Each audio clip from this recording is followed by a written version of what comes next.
leyi i misava ya maxangu, n'wananga i misava ya maxangu.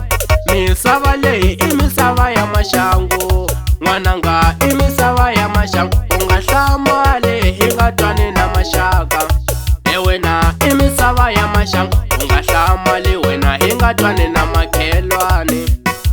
I misava ya maxangu, loko xili dyambu se ro xela maxangu. I misava ya maxangu, loko xili dyambu se ro xela maxangu. I misava ya maxangu, aloya loyiwa loko xili dyambu. Hi nga tivi na nandzu va hi fambelo loko xili dyambu. Hi nga tivi na nandzu se ri xela maxangu, misava leyi i misava ya maxangu. hambi ku ri xaka ra wena nga n'wi tshembi. Misava leyi i misava ya maxangu, Hi ku maxaka na mona a va kahle, misava leyi i misava ya maxangu. na vanghana na vona a va kahle, Misava leyi i misava ya maxangu, na vanghana na vona a va kahle.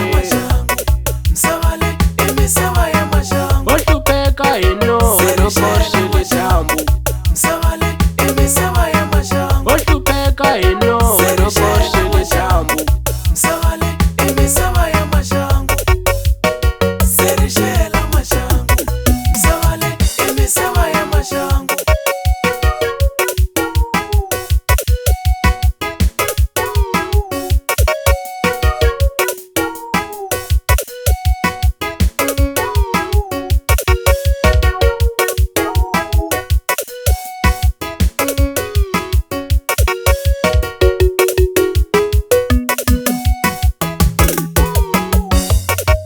Maxaka na mona a ma kahle, maxaka na mona a ma kahle, na munghana na yena a nga kahle, munghana na yena a nga kahle. Va ta ku dlaya u nga tivi na nandzu hi ku tshemba ngopfu n'wananga. Va ta ku dlaya wena u nga tivi na nandzu hi ku tshemba ngopfu n'wananga.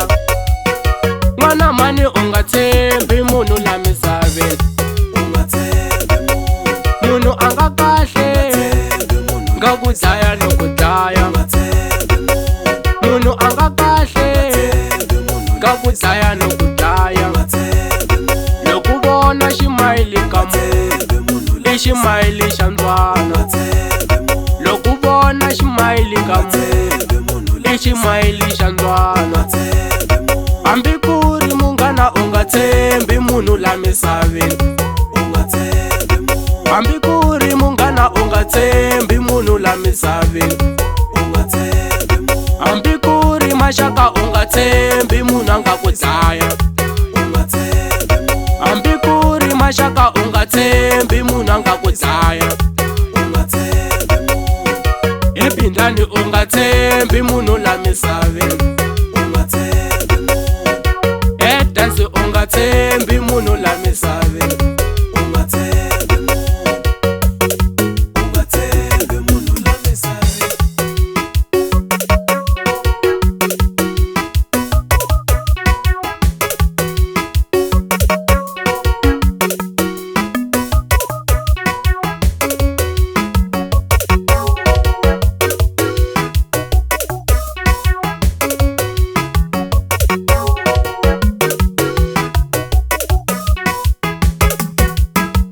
Masira mo talo ya vangwe hi munhu, i misava ya maxangu. Masira yo talo ya vangwe hi munhu, i misava ya maxangu. Na vukati byo tala byi file, swi endliwe hi munhu. Na vukati byo tala byi file, naswona swi endliwe hi munhu. Loko ri xili dyambu Se ri xela maxangu, misava leyi, i misava ya hambi maxangu. ku ri xaka ra wena nga n'wi tshembi. Misava leyi i misava ya maxangu, Hi ku maxaka na mona a se va ri xela kahle, maxangu. Misava leyi i misava ya maxangu, na vanghana na vona a se va ri xela kahle, maxangu. Misava leyi i misava ya maxangu, na vanghana na vona a se va ri xela kahle. maxangu. Misava leyi i misava ya maxangu, Wo hlupheka hi noho loko xili dyambu. misava leyi i misava ya maxangu. Wo hlupheka hi noho misava ya maxangu.